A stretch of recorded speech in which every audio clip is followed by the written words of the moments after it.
Hi guys, तो आज की वीडियो में हम ओशिनोको का पूरा सीजन एक वीडियो में देखने वाले हैं और ये वीडियो काफी ज्यादा लंबी होने वाली है और मैं इतना दावे के साथ बोल रहा हूँ कि ये एनीमे देखने में आपको काफी ज्यादा मजे आने वाले हैं। तो आप सभी से रिक्वेस्ट है कि वीडियो को पूरा अंत तक वॉच करना। तो अब चलिए वीडियो शुरू करते हैं। तो एपिसोड की स्टार्टिंग में हमें बताया जाता है कि ये जो भी स्टोरी हमें दिखाया जा रहा है ये एक काल्पनिक स्टोरी है और इस दुनिया में जितनी भी चीजें हैं वो सभी काल्पनिक है। और हमें स्टेज का सीन दिखाया जाता है जहाँ पे कुछ लड़कियों का परफॉर्मेंस हो रहा था और वहाँ पे ये भी बताया जाता है जो कि आइडल्स होते हैं वो झूठ बोलने में एकदम एक्सपर्ट होते हैं और उनको मजबूरन भी झूठ बोलना पड़ता है। और ये जो झूठ होता है ये दुनिया का सबसे बड़ा वेपन होता है। और इसके बाद हमें गोरो दिखाया जाता है जो कि आई का डांस परफॉर्मेंस देख रहा था और वो उसकी काफी ज्यादा तारीफ भी करता है और वो बताता है कि आई की टीम में जितने भी मेंबर्स हैं उनकी तो कुछ इज्जत ही नहीं है, वो लोग केवल आई के वजह से ही चलते हैं। और तभी लाइट ऑन होता है और नर्स बोलती है कि डॉक्टर आप फिर से डीवीडी प्ले करने लग गए, और वो भी एक पेशेंट के रूम में। तभी गोरो बहाना मारते हुए बोलने लगता है कि मैं तो बस ये चेक कर रहा था कि जो हमारी आइडल्स है उनकी हेल्थ ठीक है या फिर नहीं। और इसके बाद नर्स बोल कोई भी पेरेंट्स नहीं है बट मैं इन बच्चों को ऐसा नहीं रहने दूंगी, मैं इनको जन्म दूंगी और इसके बाद मैं इनकी पेरेंट्स बनूंगी। मतलब कि एक तरह से देखा जाए ना तो आई यहाँ पे काफी ज्यादा खुश होती है उन बच्चों को लेके।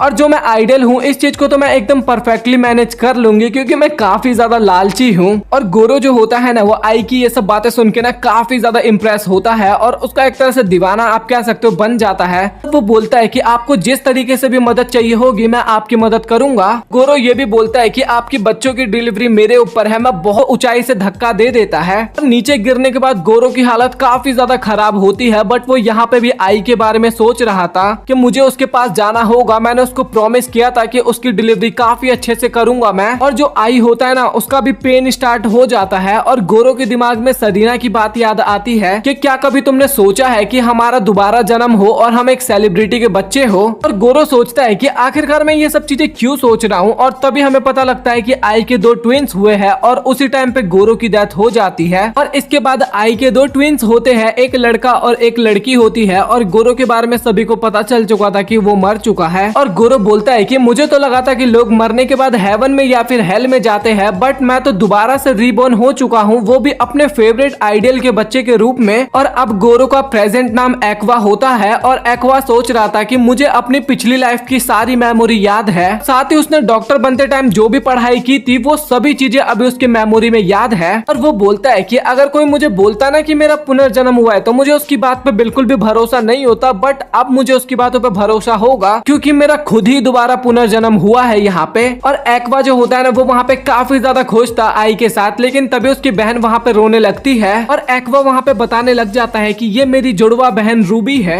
और वहाँ पे एक्वा को ना रूबी से काफी ज्यादा जलन होता है और तभी वहाँ पे इचिगो आता है जो कि अपनी वाइफ को लेके आया था। इसके बाद इचिगो होता है ना वो अपना प्लानिंग बताने लगता है आई को कि आज रात वो कॉन्सर्ट करने वाली है, मतलब कि आई, और जो आई के बच्चे है ना उसको मियाको संभालेगी, मतलब कि मेरी वाइफ। लेकिन आई बोलती है कि मैं अपने कॉन्सर्ट में अपने बच्चों को भी लेके जाना चाहती हूँ, बट इचिगो जो होता है ना वो बोलता है कि अगर ऐसा हम करेंगे तो हमारा करियर काफी जल्दी खत्म हो जाएगा और साथ ही आपका भी। और इसके बाद हमें कॉन्सर्ट का सीन दिखाया जाता है जहाँ पे सभी चीज का प्रिपरेशन हो रहा था, मतलब कि कॉन्सर्ट स्टार्ट होने से पहले जो होता है ना बैकग्राउंड में काम, वो सभी काम हो रहा था। और इसके बाद हमें घर का भी सीन दिखाया जाता है जहाँ पे मियाको जो थी उसके पास पहले तो कोई बच्चे थे नहीं, तो उसको कुछ भी एक्सपीरियंस नहीं है कि किस तरीके से बच्चे को संभाला जाता है, तो वो वहाँ पे चुपचाप सो जाती है। जो एक्वा होता है ना वो टीवी ऑन करके आई का कॉन्सर्ट देखने लगता है और वो उसको काफी ज्यादा अच्छा लगता है। और बैकग्राउंड में उनके टीम जो होता है ना वो आपस में बात करते हैं कि मुझे तो नहीं लगता कि इस कॉन्सर्ट के बाद हमें कोई भी प्रॉफिट मिलेगा क्योंकि ये ग्रुप एकदम एवरेज है, अब उतना ज्यादा मजा इस ग्रुप में नहीं आता। लेकिन जैसे ही कॉन्सर्ट स्टार्ट होता है ना भाई सबके पांव हिल जाते हैं। वो कॉन्सर्ट इतना ज्यादा बढ़िया होता है ना कि सभी लोग बस आई का गाना ही सुनने पे लगे हुए थे, वो सब कुछ भूल चुके थे उस टाइम पे। और जो एक्वा होता है ना वो भी ये कॉन्सर्ट को देख के काफी ज्यादा खुश हो रहा था और जिसने उसको मारा था ना उसको वो शुक्रिया बोलता है क्योंकि उसी के वजह से अभी ये इतनी अच्छी लाइफ जी पा रहा है। और वो काफी ज्यादा अपने आप को खुशनसीब मानता है कि वो आई के चाइल्ड के रूप में जन्म लिया है। और तभी वहाँ पे रूबी का आंख खुल जाता है और वो भी टीवी देखने के लिए आ जाती है और सबसे पहले तो बोलती है कि अरे मैंने थोड़ा सा मिस कर दिया। और इसके बाद वो आई का कॉन्सर्ट एंजॉय करने लगती है और वो काफी ज्यादा तारीफ परफॉर्मेंस करते हुए देख रही थी। तभी रूबी अपनी मदर के पास जाती है और बोलती है कि आप ना ये वाला स्टेप थोड़ा गलत कर रही हो। और ये सुन के आई भी काफी हैरान होती है और बोलती है कि तुम्हें बहुत ही स्टेप्स के बारे में पता है। और तभी हमें फिर से फ्लैशबैक दिखाया जाता है जहाँ पे सरीना के पास पास कुछ करने के लिए होता नहीं था तो वो 24 घंटे केवल आई की ही परफॉर्मेंस को देखती रहती थी। और वो इतनी बार आई की परफॉर्मेंस को देखी थी ना कि उसको आई के सारे स्टेप्स याद थे। और इसके बाद ना वो स्टेप करके बताने लगती है कि किस तरीके से करना होता है, लेकिन वो बताते टाइम ही नीचे गिर जाती है। और इस बात पे वो वहाँ पे काफी ज्यादा रोने लगती है। लेकिन जो आई होती है ना वो उसको खड़ा करती है और बोलती है कि तुम अच्छा बता रही थी, मुझे फिर से बताओ, मतलब कि मोटिवेट करने लगती है। और वो उसको बोलती भी है कि तुम चाहे कितनी बार भी गिर जाओ बट कभी भी हार मत मानना और खड़ी होके अपना बेस्ट जरूर देना।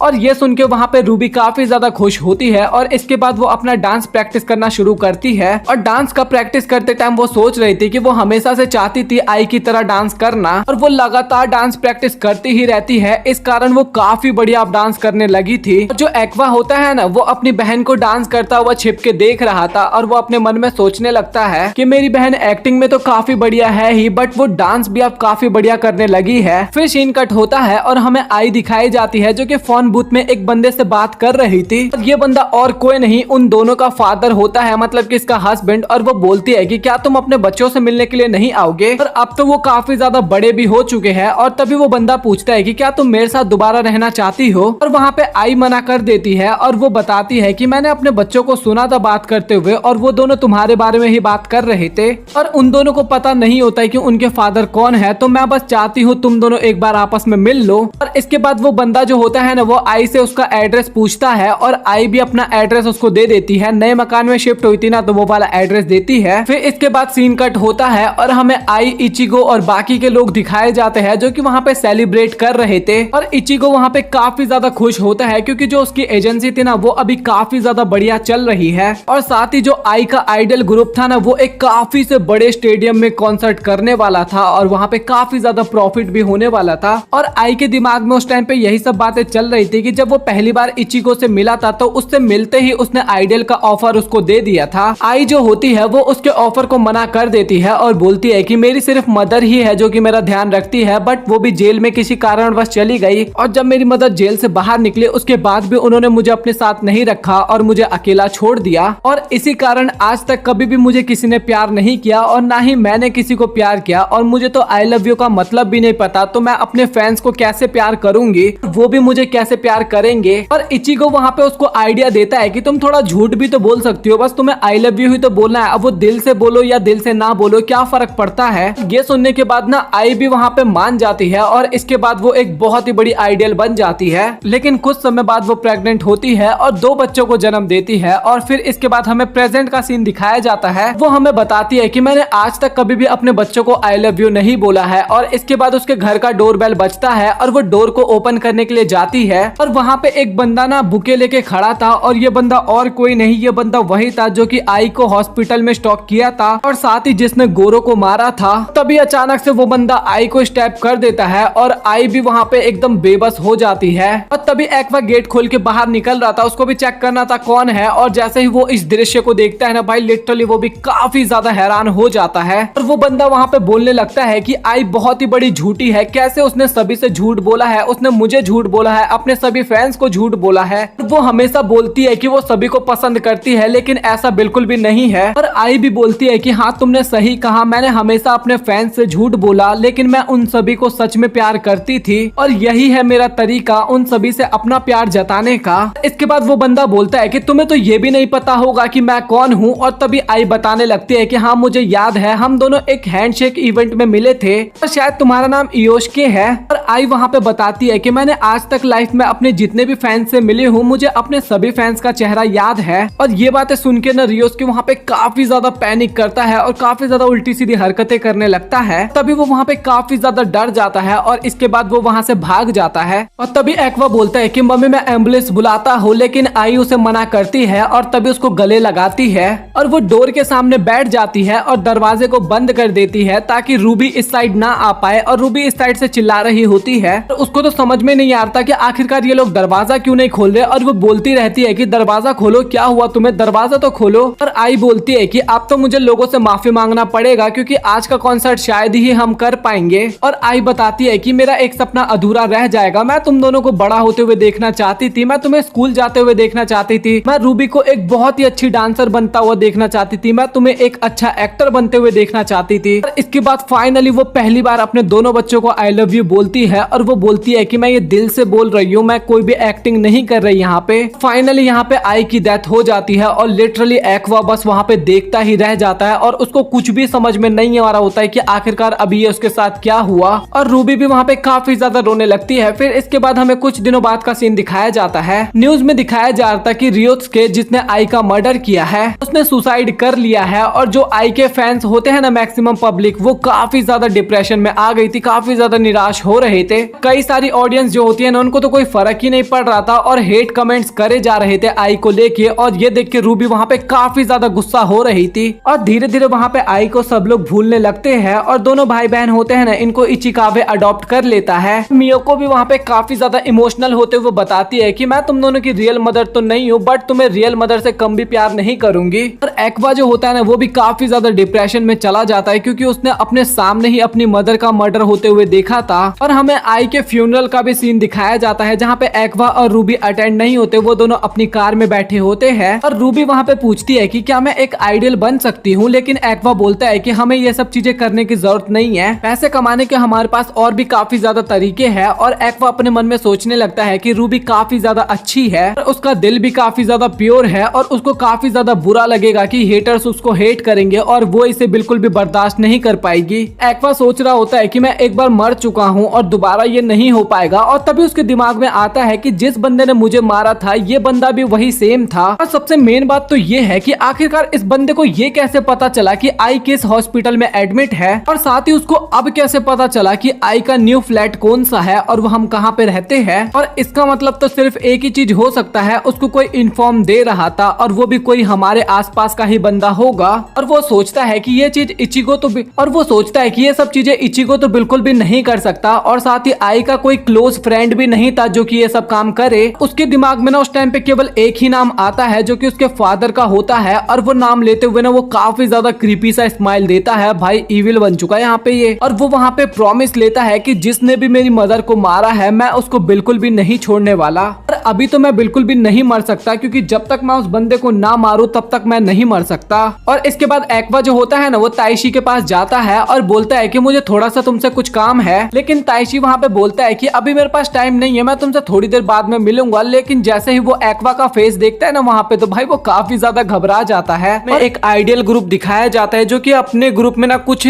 आइडियल्स को रिक्रूट करना चाहता था, इस वजह से वो एड कैंपेन चलाते हैं। और इसके अंदर ना लगभग 1,36,000 से भी ज्यादा मेंबर्स ने फॉर्म को फिल किया था उन आइडियल्स के ग्रुप में ज्वाइन होने के लिए। उनमें से ना रूबी भी एक होती है और फर्स्ट राउंड जो होता है वो रूबी काफी इजीली क्लियर कर जाती है। रूबी का जो सेकंड राउंड का इंटरव्यू होता है वो भी काफी बढ़िया जाता है और उसको लग रहा था कि वो सिलेक्ट हो सकती है और अब बस उसको रिजल्ट का ही वेट था। वो अपने फ्रेंड के साथ बैठी होती है और वो उस टाइम पे काफी ज्यादा एक्साइटेड होती है क्योंकि उसको लग रहा था कि वो इस बार सिलेक्ट हो जाएगी, क्योंकि जब उसने लास्ट टाइम इंटरव्यू दिया था तो वो उसने अच्छे तरीके से नहीं कर पाई थी, बट इस बार उसको भरोसा था अपने ऊपर। और उसके जो दोस्त होते हैं ना वो भी उसकी काफी ज्यादा तारीफ करते हैं कि तुम काफी ज्यादा सुंदर। में तभी एक्वा को याद आता है, हाँ अच्छा तुम वो लड़की हो। और तभी काना पूछते हैं कि क्या तुमने भी इस डिपार्टमेंट में ज्वाइन किया है। और तभी एक्वा बोलता है कि हाँ बस जनरल नॉलेज के लिए कर रहा हूँ। और ये सुनने के बाद वहाँ पे काना काफी ज्यादा हैरान हो जाती है, बताता है कि मेरी बहन ने परफॉर्मिंग आर्ट्स में अप्लाई किया है, इसीलिए मुझे काफी ज्यादा चिंता हो रही थी और इसी कारण मैंने भी वो अप्लाई कर दिया। तभी रूबी बताने लग जाती है कि मेरा बड़ा भाई मेरा कुछ ज्यादा ही केयर करता है। और इसके बाद ना दोनों भाई बहन आपस में बात करते हैं कि भैया मुझे लड़की तो बिल्कुल भी पसंद नहीं आ रही। तभी एक्वा बोलता है कि तुम ऐसा मत बोलो क्योंकि अगर तुम सिलेक्ट हो गए ना तो ये तुम्हारी सीनियर होगी। और काना बोलती है कि भाई जब आपस में बात करना है तो थोड़ा धीरे बात कर लो, मुझे सब कुछ सुनाई दे रहा है। और वो काफी ज्यादा गुस्सा हो रही होती है। और इसके बाद एक्वा जो होता है ना वो बोलता है कि चलो फिर मैं जा रहा हूँ डायरेक्टर के घर पे, मुझे वहाँ पे कुछ काम है। और जो काना होती है ना वो भी उसका पीछा कर रही होती है उस टाइम पे। वो एक्वा से रास्ते में काफी सारे सवाल पूछते हैं कि आखिरकार तुम कहाँ पे रहते हो और अभी तुम कहाँ पे जा रहे हो, तुम साथ ही किस मिडिल स्कूल में पढ़ा करते थे। तभी एक्वा बोलता है कि तुम मुझे ये बताओ कि आखिरकार तुम मुझे फॉलो क्यों कर रही हो और आखिरकार कब तक मुझे फॉलो करती रहोगी। तभी काना बोलती है कि मैं तुम्हें तब तक फॉलो करूंगी जब तक तुम मुझे सभी क्वेश्चन के आंसर नहीं देते। तभी काना पूछती है कि क्या तुम अभी भी एक्टिंग करते हो, लेकिन एक्वा बोलता है कि नहीं अब मैंने छोड़ दी है। और ये सुनने के बाद वहाँ पे काना काफी ज्यादा हैरान होती है।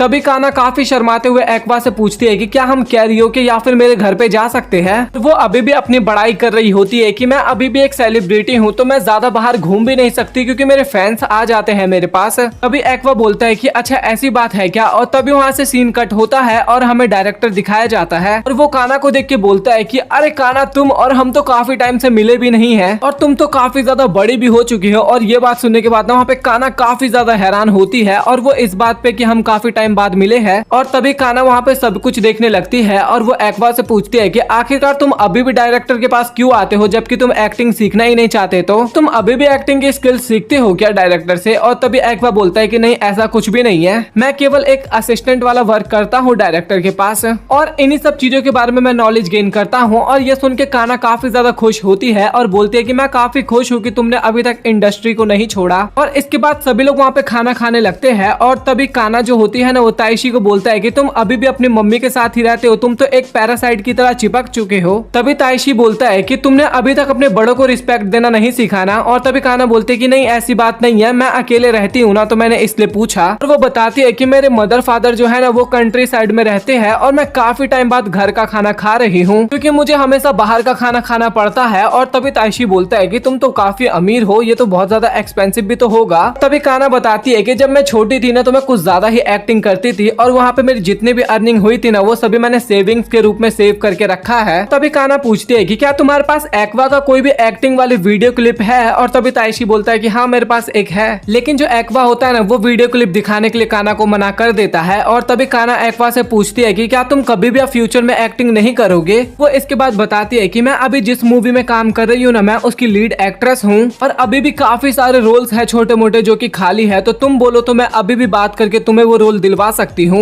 और तभी एक्वा उसको मना कर देता है और काना जो होती है ना वो अपनी मूवी का नाम एक्वा को बताती है। और इसके बाद एक्वा बोलता है कि हाँ ये मूवी काफी ज्यादा पॉपुलर है। तभी काना बोलती है कि अच्छा तो अब तो तुम्हें पता लग गया कि बड़ी मूवी है, तो अगर तुम चाहो तो मैं अभी भी तुम्हें एक रोल दिलवा सकती हूँ, तो क्या बोलते हो, करना है काम। तभी एक्वा बोलता है कि क्या उस डायरेक्टर का पूरा नाम मासायो कापुराकी है। और ये सुनने के बाद काना वहाँ पे हाँ बोलती है। ये सुनने के बाद ना भाई एक्वा का वहाँ पे एकदम चेहरा ही चेंज हो जाता है, काफी ज्यादा सीरियस होता है। और इसके बाद वो बताता है कि आई के मरने के बाद उसको टोटल 3 फोन मिले थे। पहला फोन तो था जो कि वो वर्क में यूज करती थी, दूसरा फोन तो था जो उसका पर्सनल मोबाइल था और तीसरा फोन जो था उसमें ग्रुप मेंबर और एजेंसी के नंबर्स थे। और एक्वा जो होता है ना उसने तीनों फोन को चेक किया था और उसको पता लगता है कि आई जो होती है ना वो ग्रुप एजेंसी वाला फोन को यूज करना ना बंद कर दी थी अपने प्रेग्नेंट होने के बाद। और वो बताता है कि ये फोन काफी ज्यादा पुराना भी था, इसीलिए ना उसको काफी ज्यादा मेहनत करनी पड़ी उसके बैक और मतलब की बैटरी चेंज करने में। फिर इसके बाद बड़ी मुश्किल के बाद वो फोन ऑन हुआ, लेकिन उसके बाद भी मुसीबत कम नहीं हुआ क्योंकि जब मैंने पासवर्ड ट्राई किया तो वो गलत हो गया। और इसके बाद वो फोन 30 सेकंड बाद ही ओपन होना था और उसको कुल मिला के 4 साल लग गए उस फोन को ओपन करने में। और उस फोन के अंदर काबुराकी का भी नंबर था और उसमें काफी सारे बिजनेस से रिलेटेड कॉन्टेक्ट भी थे। तभी वो बोलता है कि हाँ मुझे इस मूवी में इंटरेस्ट है, मैं करना चाहता हूँ। और ये सुनने के बाद वहाँ पे काना काफी ज्यादा हैरान हो जाती है और वो काफी ज्यादा खुश भी होती है और वो सोचती है कि एक्वा कितना अच्छा है, वो तो मेरी सारी बातों मानता है। और इसके बाद काना जो होती है ना प्रोड्यूसर को कॉल मिला के बोलती है और प्रोड्यूसर भी मान जाता है एक्वा को रोल देने के लिए क्योंकि एक्वा काफी ज्यादा स्मार्ट भी होता है। और इसके बाद एक्वा जो होता है ना इसके बारे में घर में सभी को बताता है और ये सुन के मियो को और उसकी बहन काफी ज्यादा हैरान भी होती है। और रूबी वहाँ पे काफी ज्यादा खुश होती है क्योंकि ये उसकी मदर की इच्छा थी कि एक्वा एक एक्टर बने और साथ ही रूबी एक आइडियल बने। और इसके बाद एक्वा जो है ना वो अपने मन में सोचता है कि ये सब वो अपनी मॉम के लिए नहीं कर रहा, वो बस कागोरागी के पास जाना चाहता है और उसका ब्लड सैंपल लेना चाहता है ताकि वो डीएनए टेस्ट कर सके। और इसके बाद मियोको और रूबी होते हैं ना वो दोनों इन्फॉर्मेशन निकालने लगते हैं, ड्रामे का इन्फॉर्मेशन निकालने लगते हैं। और उसमें कुल मिला के 6 एपिसोड होने वाले थे और एक्वा जो था ना वो उसमें विलन का रोल करने वाला था और उसका कैमियो लास्ट एपिसोड में होने वाला था। और उसके 2 एपिसोड ना ऑलरेडी आ चुके थे ना, तो वो सभी लोग उसके 2 एपिसोड देखने लगते हैं। और वो 2 एपिसोड देखने के बाद भाई वो लोग काफी ज्यादा डिसअपॉइंट होते हैं क्योंकि वहाँ पे ना काना के अलावा बाकी सभी की एक्टिंग ना एकदम बेकार होती है। और वो लोग सोच रहे थे कि पक्का ये ड्रामा एकदम फ्लॉप जाने वाला है, लेकिन एक्वा को उससे कुछ फर्क नहीं पड़ रहा था, चुपचाप बगल में खड़ा था। इसके बाद अगले दिन का सीन दिखाया जाता है जहाँ पे काना और एक्वा दोनों कैरियोके में बैठे होते हैं और एक्वा जो होता है ना वो उस ड्रामा के बारे में काना को बताता है कि मेरी फैमिली वालों का क्या रिएक्शन था उसको लेके। वहाँ पे काना काफी ज्यादा गुस्सा हो जाती है और एक्वा बोलता है कि हाँ मेरे भी सेम थॉट है। और इसके बाद काना वहाँ पे थोड़ा शांत होती है और इसके बाद काना बताती है कि इस शो का ना मेन फोकस है लड़कियों को अपनी ओर अट्रैक्ट करना, क्योंकि इस ड्रामा में ना ज्यादा लड़की है और वो भी काफी ज्यादा स्मार्ट है। उनको एक्टिंग भी बिल्कुल भी नहीं आती, लेकिन इसके बाद भी उन्हें रखा गया है क्योंकि वो काफी ज्यादा स्मार्ट है। तभी एक्वा पूछता है तो तुम आखिरकार इस ड्रामा में अपना टाइम पास क्यों कर रही हो? और तभी काना बताती है कि मैं बचपन में काफी बड़ी एक्टर बन चुकी थी, तो इस कारण मेरे अंदर काफी ज्यादा ईगो आ गया था और मैं तुमसे भी मिली थी वहाँ पे। तुमसे मिलने के बाद ना मेरा घमंड वहाँ पे एकदम ही खत्म हो गया था और उस दिन से मुझे फील हो गया कि मेरे से भी काफी अच्छे अच्छे एक्टर इस दुनिया में है। और इसके बाद मैंने काफी ज्यादा मेहनत स्टार्ट की और इस कारण ना मेरी पॉपुलैरिटी धीरे धीरे खत्म होने लगी और इस कारण मुझे ये रोल का मौका मिला और मैं इसको गंवाना नहीं चाहती थी, मैंने इसलिए इसको ले लिया। तभी एक्वा बोलता है कि अच्छा तो तुमने भी लोगों के साथ कोऑपरेट करना सीख लिया। और वहाँ पे काना बोलते हैं कि हाँ तुमने सही कहा। और इसके बाद काना जो होती है ना वो एक्वा के डायलॉग्स उसको देती है और बोलती है कि तुम उसको याद कर लेना। और इसके बाद काना जो होती है ना वो एक्वा का हाथ पकड़ती है और बोलती है कि हम दोनों इस ड्रामा में एक साथ अच्छी एक्टिंग करेंगे और इस ड्रामा को सुपर हिट बनाएंगे। एक्वा भी बस काना के हाँ में हाँ बोले जा रहा था और इसके बाद एक्वा हमें घर पे दिखाया जाता है जो कि काना के दिए हुए स्क्रिप्ट्स को पढ़ रहा था और ये सब वो बस टाइम पास कर रहा था क्योंकि उसको तो बस काबूगारी से मिलना था वहाँ पे। और इसके बाद हमें फाइनली शूटिंग वाला दिन दिखाया जाता है जहाँ पे काफी तेज बारिश हो रही थी और उस ड्रामा का जो मेन लीड था ना वो वहाँ पे काफी ज्यादा नखड़े दिखा रहा था। और एक्वा जो होता है ना वहाँ पे उस मेन लीड एक्टर से मिलता है, बट वो बंदा इतना घमंडी होता है ना कि वो एक्वा को इग्नोर करके ही वहाँ से चला जाता है। इसके बाद काना जो होती है ना वो एक्वा को थोड़ा बहुत समझाता है और इसके बाद काना जो होता है वो डायरेक्टर से मिलता है, लेकिन वो भी एक्वा को बिल्कुल भी भाव नहीं दे रहा था। बट एक्वा को फिर भी उससे बातचीत तो करना ही था क्योंकि वो सोच रहा था कि पक्का इसका कुछ ना कुछ तो कनेक्शन है आई के साथ। और इसके बाद शूटिंग स्टार्ट होती है और तभी ना जो मेन लीड होता है उसके फेस पे ना एक बूंद पानी गिर जाता है और भाई इसके लिए ना वो शूटिंग फिर से पूरा रुकवाता है और अपना मेकअप करवाता है। और इसके बाद काना जो होती है ना वो एक्वा के पास उसके अंदर जो कपल काम कर रहे थे उनको किस भी करना पड़ा था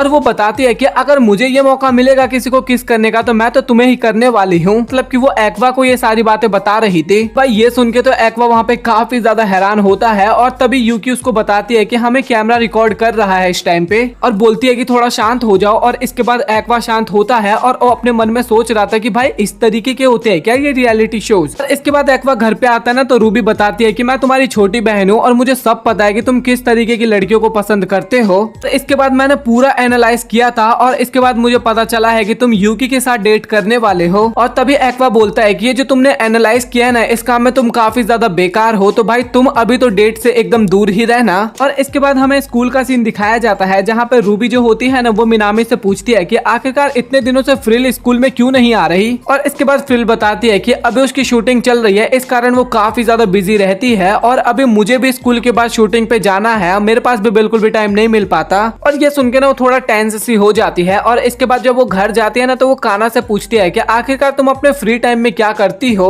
तभी काना बोलती है कि क्या तुम्हें दिख नहीं रहा कि मैं क्या करती हूँ, मैं अभी खाली बैठी हूँ और एक बुक पढ़ रही हूँ। तभी वो पूछती है कि तुम मुझे बता सकती हो कि मैं अपने खाली टाइम में क्या कर सकती हूँ। और काना बोलती है कि तुम भी पढ़ाई कर लो। बट रूबी को तो ये कतई मंजूर नहीं था क्योंकि आपको पता है कि वो कितनी बड़ी टॉपर है पढ़ाई में। तभी काना बताने लगती है कि जो आइडल का जॉब होता है ना ये बिल्कुल भी सिक्योर नहीं होता, तो इसलिए तुम सेकंड ऑप्शन के तौर पे पढ़ाई भी कर सकती हो ताकि तुम एक अच्छे कॉलेज में जा सको और अगर तुम्हारा आइडियल का करियर नहीं चला तो तुम्हें एक अच्छी खासी जॉब भी मिल जाएगी इसके बाद। लेकिन इसके बाद भी रूबी पढ़ाई करने के लिए मंजूर नहीं होती है। और तभी काना बोलती है कि हम अपने आइडियल ग्रुप का कुछ नाम भी रखते हैं क्योंकि तुम्हें ना तो पढ़ाई करनी है और तुम्हारे पास खाली फ्री टाइम ही है। और इस बात पे रूबी वहाँ पे एग्री कर जाती है। लेकिन तभी वहाँ पे मियोको आती है और वो अपने साथ कैमरा भी लेके आई थी और वो वहाँ पे बताने लगती है कि इस टाइम पे आइडियल जो होते हैं ना वो अपने सोशल मीडिया पे भी काफी ज्यादा फेमस होते हैं, जैसे कि यूट्यूब पे वीडियोस बनाना या फिर इंस्टाग्राम पे पोस्ट करना। और ये सुनने के बाद रूबी काफी ज्यादा एक्साइटेड हो जाती है। बट काना वहाँ पे बोलने लगती है कि इन सब लोगों पे ज्यादा भरोसा नहीं किया जा सकता, वो ऑफलाइन मीट में आएंगे या फिर नहीं आएंगे और ऐसे भी सब्सक्राइबर्स को गेन करना इतना ज्यादा भी आसान नहीं होता। अभी मियोको बोलती है कि तुम उतना ज्यादा टेंशन ना ही लो और एक बार हम ट्राई तो ये कर ही सकते हैं ना। और मैंने एक बंदे को भी बुलाया है इस काम की मदद के लिए। और तभी वहाँ पे एक बंदा आता है जिसने अपने फेस पे मास्क पहन रखा था और साथ ही बस एक चड्डी पहन रखा था। और काना वो देख के काफी ज्यादा हैरान हो जाती है और बोलती है कि आखिरकार ये कौन है। और तभी रूबी बोलती है कि ये तो पियोन है और ये तो काफी फेमस यूट्यूबर है और ये जो बंदा था ना ये अपने मसल्स को दिखाता था डांस फॉर्म में। तभी काना काफी ज्यादा निराश होते हुए बोलती है कि भाई कैसे कैसे लोग आजकल सोशल मीडिया पे फेमस हो जाते हैं और ज्यादा से ज्यादा कितना ही पॉपुलर होगा। और तभी पियोन वहाँ पे बताता है कि मैं लगभग 100 मिलियन येन के आसपास तो महीने का कमा लेता हूँ। भाई भाई ये सुन के तो काना वहाँ पे इतनी ज्यादा हैरान होती है कि वो तो बोलती है भाई मैं तो टूट गई हूँ, इस दुनिया से टूट गई हूँ मैं। और इसके बाद प्योन जो होता है ना वो उनको यूट्यूब के लेसन देने लगता है कि तुम्हें डेली वीडियोस अपलोड करना होगा अगर तुम्हें जल्दी से वायरल होना है तो। और वो बताता है कि तुम्हें अगर सबसे इजी वे में अपने चैनल को जल्दी से जल्दी ग्रो करना है तो तुम्हें लोगों से ज्यादा कोलैबोरेशन करना होगा, और अपने से बड़े यूट्यूबर से जितना ज्यादा तुम कोलैबोरेशन करोगे तुम्हारा चैनल उतना ही अच्छे से चलेगा, और तुम डिफरेंट टाइप्स की वीडियोस अपलोड करना अपने चैनल पे, जैसे कि प्रैंक वीडियोस। और तभी रूबी बोलती है कि तुम उन्हीं प्रैंक वीडियोस की बात कर रहे हो जहाँ पे आइडल्स को जला दिया जाता है। जलाने का मतलब आप वो मत समझ लेना भाई जेलेसी वाला जलाना मैं बोल रहा हूँ। तभी वहाँ पे काना और प्योन बोलने लगते हैं कि तुम्हें नहीं पता क्या वो एक स्क्रिप्टेड वीडियो होती है और उन लोगों को पहले ही पता होता है कि उनके साथ क्या होने वाला है। ये सुन के तो वहाँ पे रूबी का भी दिल टूट जाता है, क्योंकि उसको तो अब तक लग रहा था कि वीडियोस में जो भी कुछ होता है ना वो एकदम रियल होता है, और ये देख के तो उन दोनों को विश्वास हो जाता है कि भाई ये बच्ची ही है और कुछ भी नहीं। इसके बाद उनका कोलैबोरेशन वीडियो स्टार्ट होता है जहाँ पे प्योन बताता है कि अगर तुम 1 घंटे तक डांस वीडियो मेरे साथ रिकॉर्ड कर लोगी तो मैं तुम्हारे चैनल पे ही फेस रिवील करूंगा अपना, और साथ ही तुम्हारे चैनल को प्रमोट भी करूंगा। और इस चैलेंज को काना और रूबी एक्सेप्ट कर लेते हैं, और इसके बाद उनका डांस एक्सरसाइज चालू हो जाता है। और वहाँ पे डांस करते करते ना भाई वो दोनों काफी ज्यादा थक चुके थे, बट फिर भी वो लगे रहते हैं, और फाइनली 1 घंटा कंप्लीट हो ही जाता है। और डांस एक्सरसाइज खत्म होने के बाद प्योन बोलता है कि अब तुम दोनों फाइनली अपना चेहरा दिखा सकते हो। और इसके बाद वो दोनों अपना फेस रिवील करते हैं और दोनों ही अपना इंट्रोडक्शन भी देते हैं। इसके बाद उनको उनका आइडल ग्रुप का नाम बताने के लिए बोलते हैं, और तभी काना जो रूबी के आइडल ग्रुप का नाम होता है ना वो लेने के लिए बोलती है। और शुरुआत में तो रूबी सोचती है कि क्या नाम बोलूं, और फिर उसके बाद फाइनली वो नाम बोलती है, और वो बोलते हैं कि बी कोमाची, और यही जो होता है ना आई के आइडल ग्रुप का भी नाम होता है। हमें यूकी दिखाई जाती है जो कि अपने बाकी के टीम मेंबर्स को बोलती है कि मैं इस शो को क्विट करना चाहती हूँ, और ये सुन के उसके टीम मेंबर्स काफी ज्यादा हैरान होते हैं। और नोबे यूकी उससे पूछता भी है कि आखिरकार तुम इस शो को क्विट क्यों करना चाहते हो। और तभी यूकी बताती है कि उसके स्कूल में सभी बॉयज उसको चिढ़ाते हैं कि ये फालतू सा डेटिंग शो कर रही है, इस शो के मारे उसको चिढ़ा रहे होते हैं। इसके बाद मिम भी बताती है कि वो अपने यूट्यूब चैनल पे ना लोगों को हंसाने के लिए ना अपनी बुराई करती है ना, तो उस टाइम पे मिम को भी काफी ज्यादा बुरा लगता है। और तभी नोबे यूकी बोलता है कि अगर तुम इस शो को क्विट करोगे ना तो तुम्हारे साथ मैं भी इस शो को क्विट कर दूंगा। और इसी के साथ एपिसोड नंबर 1 होता है खत्म शो का। और भाई यहाँ पे लोगों को भाई बहुत ज्यादा कंफ्यूजन होता है कि अब आगे के एपिसोड में हमें क्या देखने को मिलेगा। और ये एक डेटिंग शो था ना, तो इस कारण इस शो के अंदर ना कोई भी स्क्रिप्ट नहीं था। और इसके बाद अकाने होती है ना, वो बताती है कि यूकी की वजह से ये वाला एपिसोड काफी बढ़िया गया है। तभी अकाने उससे पूछने लगती है कि क्या तुम जो भी अभी कुछ कर रही थी वो सब एक्टिंग थी। और तभी यूकी उसको बताने लगती है कि उसने कॉन्ट्रैक्ट कर रखा है कि वो किसी भी शो को मना नहीं कर सकती है, तो इसीलिए उसने जो भी कुछ बताया था ना वो सभी एकदम सच बताया था कि उसके स्कूल में बेइज्जती किया जाता है। ये सब बातें सुन के ना वहाँ पे मिम तो काफी ज्यादा हैरान होती है, और जो अकाने होती है ना वो इन सारी बातों को ना एक डायरी में लिखी जा रही थी जो भी कुछ अभी हुआ था। और हमें एक्वा भी बताता है कि इतना टाइम इन लोगों के साथ बिताने पे ना इन लोगों के बारे में काफी सारी चीजें पता लग रही है, मतलब कि ये सभी लोग आप ओपन अप हो रहे हैं। जैसे कि यहाँ पे जो यूकी और मिम है ना ये दोनों काफी ज्यादा टैलेंटेड है, इनके अंदर काफी ज्यादा स्किल्स है। नोबे यूकी जो है ना उसके 2 चेहरे तो नहीं है, वो सिर्फ सिंपल सा बंदा है, लेकिन उसके बाद भी वो काफी ज्यादा डिफरेंट है। और कैंगो और अकाने जो है ना वो उतना ज्यादा भी कैमरे के आगे नहीं आते, इसलिए इन दोनों को ना काफी कम टाइम स्क्रीन टाइम मिलता है। और नोबे यूकी बोलता है कि चलो यार हम कहीं जाके डिनर करते हैं, क्योंकि हम कभी गए भी नहीं है बाहर एक साथ। इसके बाद वहाँ का सीन खत्म होता है और हमें एक्वा घर पे दिखाया जाता है। और रूबी जो होती है ना वो एक्वा के ऊपर काफी ज्यादा चिल्लाने लगती है, क्योंकि अब एक्वा की रोज की आदत हो गई है बाहर से खाना खा के आने की। और रूबी को इस बात पे बुरा लगता है क्योंकि एक्वा ना बाहर ना हमेशा अच्छा खाना खा के आता था, और एक्वा भी अपने मन में सोचता है कि वो अभी यंग है ना, तो वो अभी किसी भी प्रकार का खाना खा लेता है ना तो काफी जल्दी डाइजेस्ट हो जाता है। तभी रूबी काफी गुस्से में बोलने लग जाती है कि हमारी फैमिली का ये रूल था ना कि हम हर संडे को एक साथ बैठ के पूरी फैमिली खाना खाएंगे, लेकिन जो एक्वा होता है ना वो इस रूल को ना काफी टाइम से फॉलो नहीं कर रहा था। और एक्वा बताता है कि मुझे इस चीज के बारे में ना इतना ज्यादा नॉलेज नहीं है, बट मुझे इतना तो पता चल चुका है कि अपने आप को बचाने के लिए ना हमें सबसे ज्यादा झूठ बोलना होगा। और इसके बाद हमें शो की काफी ज्यादा शूटिंग्स दिखाई जाती है, और हमें ये भी पता लगता है कि शो बहुत ही अच्छा चल रहा था, मतलब कि आप लगभग हिट टाइप मान सकते हो। और नोबे यूकी और यूकी जो होते हैं ना वो दोनों काफी ज्यादा क्लोज भी आ रहे थे। और जो कैंगो होता है ना वो ये देख के काफी ज्यादा जेलस हो रहा था, मतलब कि शायद उसको भी यूकी पसंद थी। और वहाँ पे एक तरह से लव ट्रायंगल शो वाले बनाने की कोशिश कर रहे थे, बट यूकी की तरफ से तो नहीं था, बट शो वाले बनाने की कोशिश कर रहे थे। और इस कारण जो मिडिल स्कूलर होते हैं और हाई स्कूलर होते हैं ना भाई, उनके दिमाग में काफी ज्यादा वो चल रहा होता है कि भाई क्या सीन होगा आगे। हमें अकाने दिखाई जाती है जो कि ना हर वक्त केवल एक्टिंग की ही प्रैक्टिस करती रहती है। और एक्सरसाइज करते टाइम अकाने जो है वो सोच रही थी कि कैसे मैनेजर उसको कंपनी के प्रेसिडेंट द्वारा डांट लगवाई थी, क्योंकि वो बिल्कुल भी स्क्रीन टाइम ग्रैप नहीं कर पा रहे थे। पर इस कारण ना अकाने जो होती है ना वो काफी ज्यादा इमोशनल हो जाती है और वो बोलती है कि चाहे कुछ भी हो बट मैं इस शो में अपना छाप जरूर छोड़ के जाऊंगी। और इसके बाद हमें रूबी दिखाई जाती है जो कि एक सॉफ्ट ड्रिंक को पी रही थी, बट वो ड्रिंक ना उसको बिल्कुल भी अच्छा नहीं लगता। तो इस कारण ना वो ट्विटर में उस ड्रिंक के लिए ना काफी ज्यादा बुरा भला लिखने लगती है। और इसके बाद काना जो होती है ना वो उसको काफी ज्यादा पीटती है और बोलती है कि अगर तुम सभी प्रोडक्ट्स के बारे में ऐसे बुरी बुरी चीजें लिखोगी ना तो आगे जाके तुम्हें ब्रांड्स भी मिलना बंद हो जाएंगे। और वहाँ पे रूबी बोलती है कि यार तुम कुछ ज्यादा ही बोल रही हो, थोड़ा कम बोला करो। और तभी काना बोलती है कि मुझे तो ऐसा फील हो रहा है कि रूबी तुम्हारे अंदर काफी ज्यादा ईगो आ गया है। और रूबी वहाँ पे बोलती है कि तुम्हें कैसे पता, मेरे अंदर बिल्कुल भी ईगो नहीं है। इसके बाद काना जो होती है ना वो रूबी से उसका मोबाइल लेती है और उसका सर्च हिस्ट्री चेक करने लगती है, जहाँ पे रूबी जो होती है ना वो केवल अपने बारे में ही सर्च कर रखी थी काफी ज्यादा, जैसे कि रूबी कितनी ज्यादा क्यूट है, वो सुंदर में कौन से नंबर पे आती है। और ये सभी चीजें ना काना रीड करके उसको बोलती है कि ये सब तुम क्या चीजें सर्च करती हो। और ये सब सुनकर रूबी को थोड़ा अजीब सा भी लगता है। तभी हमें अकाने दिखाई जाती है जो कि एक मैसेज पढ़ रही थी जिसमें लिखा हुआ था कि अकाने हमें शो में उतना ज्यादा भी दिखाई नहीं देती, इसलिए ना तो वो मुझे पसंद है और ना ही मैं उसको बुरा बोलूंगा। तभी अकाने सोचती है कि अब वो अपना बढ़िया परफॉर्मेंस देने की कोशिश करेगी। फिर इसके बाद हमें अगले दिन का सीन दिखाया जाता है। इसके बाद हमें अकाना दिखाई जाती है जो कि यूकी और नोबुयुकी के बीच में जाती है और वो नोबुयुकी को ना अपने साथ लेके जाने की कोशिश करती है। और तभी हमें कुछ कमेंट्स देखने को मिलते हैं जहाँ पे लिखा हुआ था कि अच्छा अकाने भी है क्या इस शो के अंदर, मैं तो भूल ही गया था उसके बारे में और मुझे तो वो बिल्कुल भी पसंद नहीं आ रही है, उसको तो निकाल ही देना चाहिए इस शो से।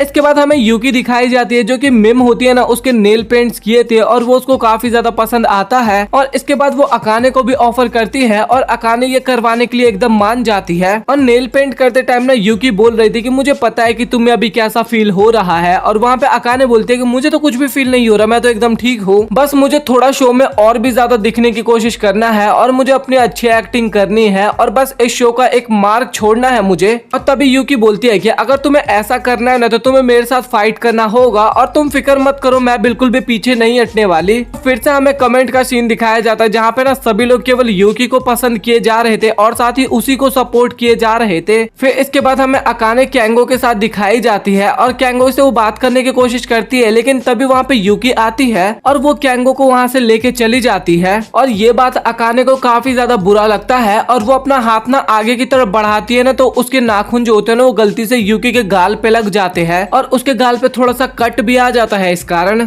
अकाने बोलती है कि तुम हमेशा इसी तरीके से क्यों करती हो, हर जगह मेरे बीच में क्यों आ जाती हो। और तभी वो नोटिस करती है कि उसने ना यूकी के गाल पे थोड़ा कट मार दिया है और इसी के बाद ना शूटिंग वहाँ पे थोड़ी देर के लिए रुक जाता है, क्योंकि यूकी जो होती है ना वो एक मॉडल होती है और उसके लिए ना ये काफी ज्यादा सीरियस वाली बात है कि उसके चेहरे पे एक कट लग गया है। और भाई अकाने वहाँ पे काफी ज्यादा डर जाती है क्योंकि भाई उसको ये करने का तो बिल्कुल भी वो नहीं था और ये बस उससे गलती से हो गया था। लेकिन तभी यूकी आती है और वो उसको गले लगा लेती है और तभी बोलती है कि मुझे पता है कि इसमें तुम्हारी कोई भी गलती नहीं है तो तुम बिल्कुल भी टेंशन मत लो। लेकिन जो अकाने होती है ना वो उससे वहाँ पे तभी के तभी माफी मांगने लगती है। तभी यूकी पूछती है कि तुम मुझे बस ये बताओ कि क्या तुम मुझे हेट करती हो, और वहाँ पे अकाने थोड़ा इमोशनल होते हुए मना करती है। तभी यूकी बोलती है कि अच्छा तुम अगर मुझे हेट नहीं करती तो चलो हम दोस्त बन जाते हैं। और इसके बाद दोनों ना एक दूसरे को हक करते हैं और ये देख के ना एक्वा अपने मन ही मन सोच रहा था कि ये देख के सेम ऐसा फील होगा कि दो दोस्तों के बीच में काफी तगड़ी लड़ाई हुई थी बट उन दोनों ने एक दूसरे के साथ मिलके इस चीज को एकदम अच्छे से शॉर्ट कर लिया। बट ये सब तो केवल इनको लग रहा है, रियल प्रॉब्लम तो हमें सोशल मीडिया पे देखने को मिलेगा। और लिटरली हमें सोशल मीडिया का सीन दिखाया जाता है जहाँ पे जितने भी ऑडियंस होती है ना वो सभी लोग यूकी को सपोर्ट कर रहे थे और वहीं अकाने की ना काफी ज्यादा बुराई की जा रही थी सोशल मीडिया पे। लिटरली यहाँ तक कि कई सारे लोग तो बोल रहे थे कि भाई तुम मर जाए, इतने बुरे बुरे कमेंट्स आ रहे थे। और ये कमेंट्स को पढ़ के ना अकाने को बहुत ही ज्यादा बुरा लगता है और वो वहाँ पे ना ऑडियंस से माफी मांगने का भी सोचती है बट उसके अंदर इतना हिम्मत नहीं था, उसको काफी ज्यादा डर लगता है और इसके बाद वो ऐसे ही सो जाती है। और अगले दिन जब उठती है ना तो उसके बाद वो खाना भी नहीं खाती है और बिना खाना खाए स्कूल चली जाती है। और स्कूल में जब वो वॉशरूम में होती है ना, तो वो काफी सारी लड़कियों को ना उसके बारे में बुराई करते हुए भी सुनती है और वहाँ पे उसको सच में काफी ज्यादा बुरा लगता है। और सच में भाई आप लोग इमेजिन कर सकते हो कि इसको कितना गंदी तरीके से ट्रोल किया जा रहा है। और फिर वो घर पे जाती है ना, तो घर पे भी वो कुछ भी नहीं खाती है दोबारा। और उसकी मदर जो होती है ना भाई, वो भी अब काफी ज्यादा परेशान होने लगी थी। और इसके बाद वो फिर से कमेंट्स पढ़ती है और उसको फिर से काफी ज्यादा बुरा लगता है।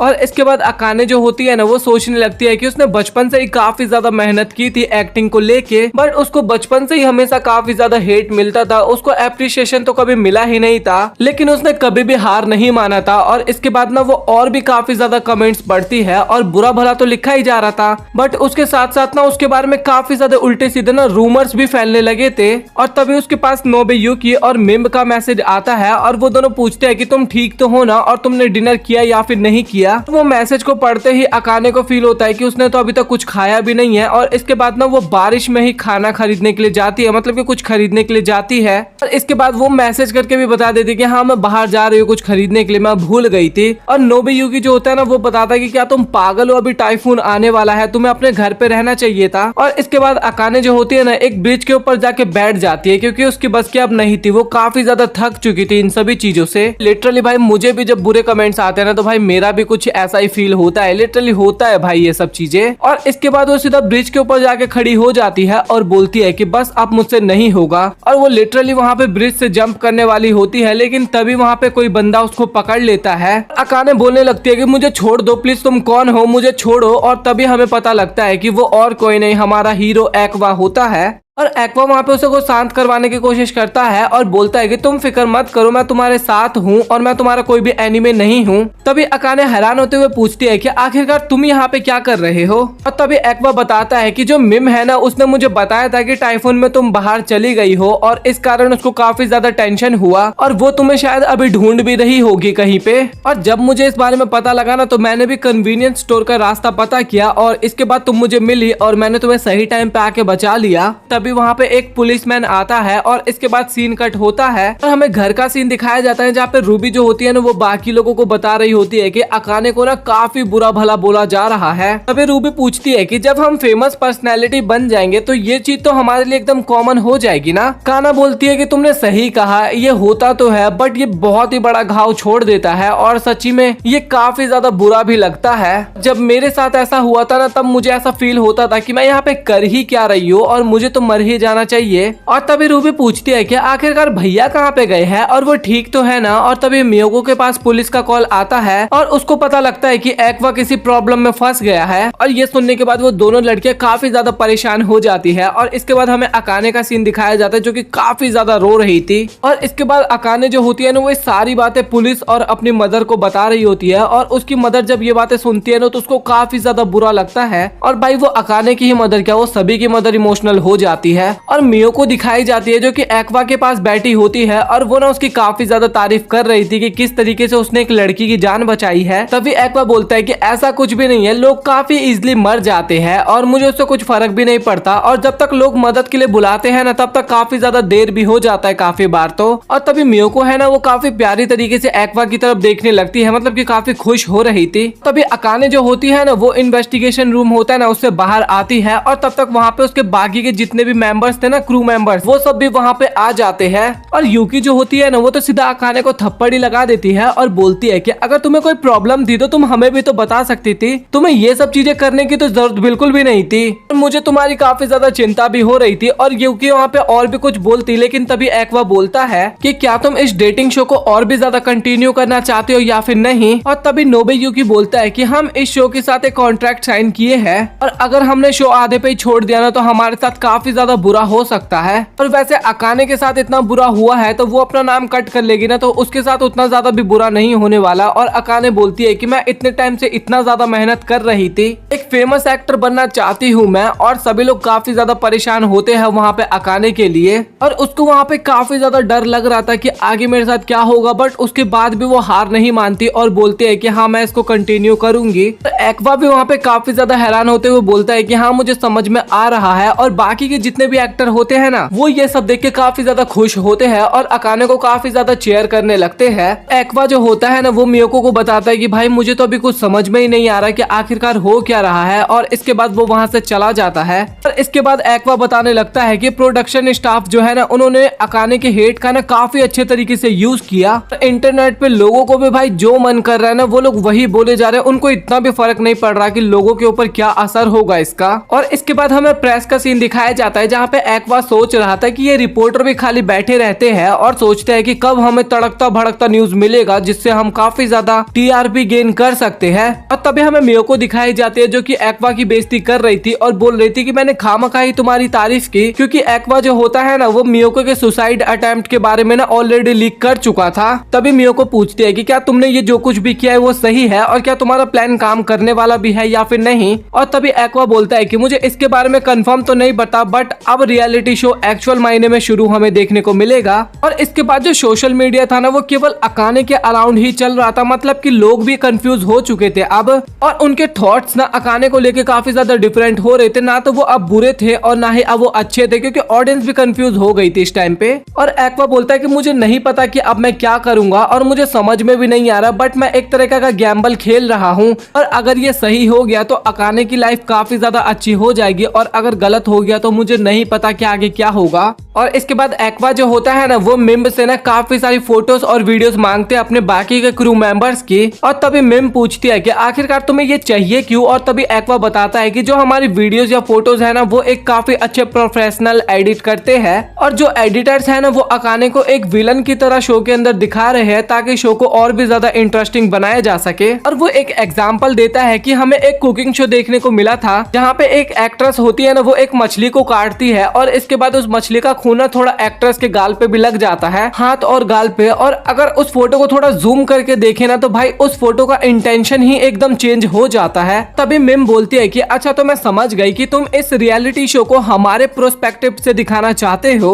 और वो पूछते हैं कि आखिरकार तुम्हारे दिमाग में इतना तगड़ा आइडिया आया कहाँ से। और तभी एक्वा बोलते हैं कि बस मेरे दिमाग में आ गया, मैंने खुद ही सोचा है ये। और वो ना एकदम जुए की तरह था, वो ठीक भी हो सकता था या फिर वो सब कुछ हार भी सकते थे। और इसके बाद मिम बताती है कि हम एक ऑफिशियल अकाउंट बनाएंगे और इसके बाद लोगों का प्रोस्पेक्टिव चेंज करने की कोशिश करेंगे। और मिम बोलती है कि तुम ठीक है, तुम्हें जो करना हो कर लेना, बट अपलोडिंग का काम तो मैं ही संभालने वाली हूँ, क्योंकि मुझे ऑडियंस के बारे में सब कुछ पता है और मुझे ये भी पता है कि सबसे ज्यादा ऑडियंस किस टाइम पे सोशल मीडिया पे एक्टिव होती है। और इसके बाद एक्वा उस काम के लिए मान जाता है। फिर एक्वा जो होता है ना, वो कैंगो के पास जाता है और उससे बोलता है कि क्या तुम प्लीज एक मुझे म्यूजिक क्रिएट करके दे सकते हो। कैंगो वहाँ पे काफी जल्दी मान जाता है। और तभी एक्वा के पास यूकी आती है और वो उसको सलाह देने लगती है। और हम ना उस वीडियो में वो वाला सीन भी ऐड कर लेंगे जहाँ पे यूकी ने अकाने को हक किया था और वो पूछती है कि क्या तुम मुझसे हेट करती हो या फिर नहीं। और वहाँ पे अकाने काफी ज्यादा रोने भी लगी थी।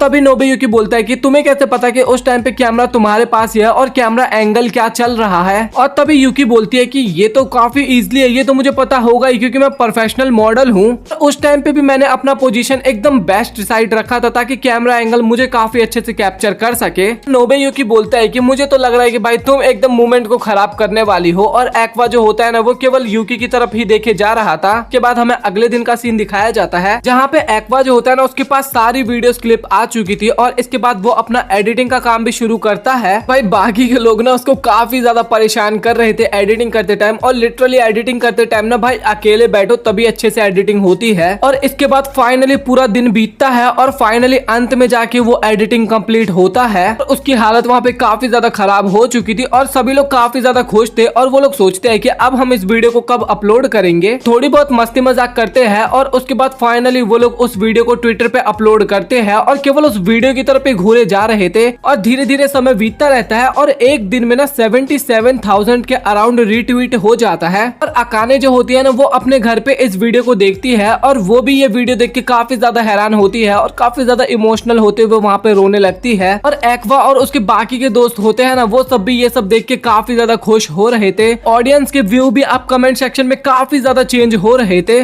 और फाइनली अब ये वीडियो देखने के बाद ना कई सारे लोग थे ना, वो अकाने को भी अब धीरे धीरे सपोर्ट करने लगे थे। और इसके बाद अगले दिन का सीन दिखाया जाता है जहाँ पे अकाने उन सभी से मिलने के लिए आती है और वो बोलती है कि अब वो भी शूटिंग पे आ सकती है। और एक्वा भी अपने मन में सोच रहा था कि चलो अब फाइनली पहले से तो काफी कम ट्रोल्स बचे हुए हैं, लेकिन इन सब चीजों का उतना ज्यादा फायदा नहीं होने वाला क्योंकि 10 साल बाद भी हो लेकिन ट्रोलिंग तो होगी ही इन सब चीजों को लेके। और तभी एक्वा बताता है अकाने को कि तुम ना अपना ट्रू साइड किसी के सामने भी रिवील मत किया करो क्योंकि इससे तुम्हें ही काफी ज्यादा हर्ट होगा कि ये दुनिया काफी ज्यादा मतलबी है और लोग तुम्हारे उस ट्रू साइड का फायदा उठाएंगे। और वहाँ पे मिम और यूकी जो होती है ना वो भी एक्वा का सपोर्ट करते हुए बोलते हैं कि हाँ इसने सही बोला। यूकी बोलता है कि तुम काफी ज्यादा फेक पर्सनैलिटी वाला रोल एक्ट कर सकती हो। और तभी अकाने हैरान होते हुए बोलती है कि मुझे समझ में नहीं आ रहा कि मैं क्या कैरेक्टर को निभाऊं। और इसके बाद मिम और यूकी जो होते हैं ना वो एक्वा से पूछने लगते हैं कि आखिरकार तुम्हें किस टाइप की लड़कियां पसंद है। और इसके बाद एक्वा जो होता है ना वो सारी जितनी भी उसको पसंद चीजें थी ना वो आई के बारे में ही बताने लगता है। और मिम भाई काफी जल्दी गैस भी कर लेती है कि क्या तुम्हें आई तो पसंद नहीं है ना। और इसके बाद एक्वा वहाँ पे हाँ बोलते हैं और यूकी और मिम जो होते हैं ना वो काफी ज्यादा एक्वा का मजाक भी बनाने लगते हैं। बोलते हैं कि भाई तू तो काफी ज्यादा खराब है क्योंकि तुझे तो लुक्स वाली लड़कियां ज्यादा पसंद है। और जो अकाने होती है ना वो काफी ज्यादा उस टाइम पे ब्लश कर रही थी और उन सभी बातों को अपनी डायरी में नोट कर रही थी। और मिम और यूकी जो होते हैं ना वो अकाने को बोलते हैं कि तुम्हें तो एक्वा को ही पटाना चाहिए। और जो अकाने होती है ना वो घर जाते टाइम केवल एक्वा की ही बातें सोचे जा रही थी और सोचती है कि एक्वा कितना ज्यादा अच्छा है, उसने उसके लिए वीडियो एडिट किया, यहाँ तक कि इतना तगड़ा तूफान चल रहा था लेकिन उस तूफान में भी वो मुझे बचाने के लिए आया। तो बोलती है कि मैं उसको रीपे जरूर करूंगी उसकी आइडियल गर्ल बन के। और इसके बाद अकाने जो होती है ना वो आई के बारे में रिसर्च करने लगती है और आई की जितने भी डिटेल्स होती है ना वो सब कुछ निकालने लगती है। मतलब कि वो क्या खाती थी, कैसे कपड़े पहनती थी, क्या करती थी, उसकी हर एक छोटी से छोटी डिटेल्स को वो निकालने लगती है और उन सभी चीजों को ऑब्जर्व करने लगती है वो।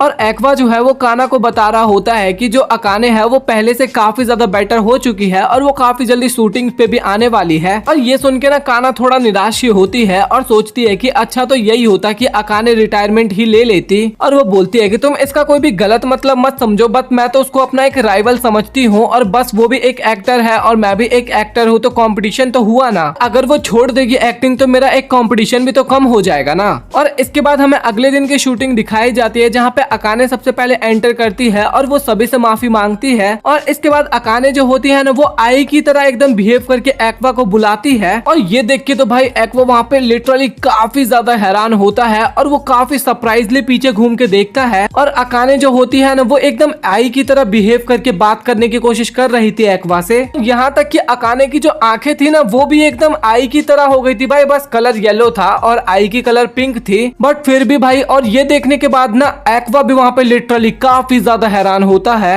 एक्वा को ना अकाने एकदम आई की तरह लग रहा था और वो अपने मन में सोच रहा था कि अकाने जो है वो एज अ एक्टर एकदम जीनियस है, मतलब कि टॉप क्लास एक्टर है। और वहाँ पे एक्वा तो कुछ बोल ही नहीं पा रहा था भाई, इतना ज्यादा वो शॉक्ड हो गया था कि तभी अकाने बोलती है कि क्या हुआ, तुमने कुछ देख लिया है क्या। और एक्वा वहाँ पे कुछ भी नहीं बोलता और तभी मिम और यूकी वहाँ पे आ जाती है और वो दोनों उससे काफी अच्छे वे में बात करते हैं, मतलब कि बहुत टाइम बाद आई है ना तो बहुत अच्छे वे में बात करते हैं। और अकाने भी जो होती है ना वो उन दोनों से काफी अच्छे तरीके से बात करती है। तभी नोबुयुकी बोलता है कि मैं बहुत ही ज्यादा खुश हूँ कि तुम एकदम ठीक हो चुकी हो, बट ये कुछ ज्यादा जल्दी नहीं है, तुम थोड़ी जल्दी आ गई, तुम्हें थोड़ा और रुकना चाहिए था। तभी अकाने बोलती है कि तुम कहना क्या चाहते हो, मुझे कुछ भी समझ में नहीं आ रहा। और वहाँ पे अकाने ना काफी खुश होती है और वो पहले वाली अकाने तो लगी नहीं रही थी। और जो ये चारों लोग है ना ये भी यही सोच रहे थे कि भाई आखिरकार इसको हो क्या गया है अब। और तभी यूकी बताता है कि जब से अकाने का बिहेवियर चेंज हुआ है ना, लोगों का ध्यान केवल उसी की तरफ रहता है, वो लोग भी काफी ज्यादा हैरान होते हैं। और अकाने जो होती है ना वो भी एक्वा को शुक्रिया बोलता है क्योंकि उसको पता चल चुका था कि एक्वा ही है जिसने उसके लिए वीडियो बनाया था। और मिम जो होती है ना वो बोलती है कि मुझे ऐसा क्यों लग रहा है कि अकाने और एक्वा दोनों अजीब तरीके से बिहेव कर रहे हैं, मतलब कि वो जैसी पर्सनैलिटी है वो दिखा नहीं रहे। इसके बाद वो एक्वा के पास जाती है और उसके बगल में वो जो बैग रखा हुआ था ना वो मांगती है, लेकिन एक्वा मना करते हुए बोलता है कि तुम खुद भी तो ले सकती हो ना, क्योंकि मैं अभी कुछ सोच रहा हूँ। और तभी अकाने बोलती है कि तुम वहीं पे तो बगल में बैठे हो, तुम उसे दे सकते हो, तुम दे दो उसको। और ये सुन के लिटरली एक्वा वहाँ पे बैग दे भी देता है। और इसके बाद मिम जो होती है ना वो यूकी के पास जाती है और बोलती है कि देखा मैंने बोला था ना इस बंदे में कुछ गड़बड़ है, ये तो अकाने की बात मान रहा है, उसने बोला तो उसने मुझे बैग भी दे दिया।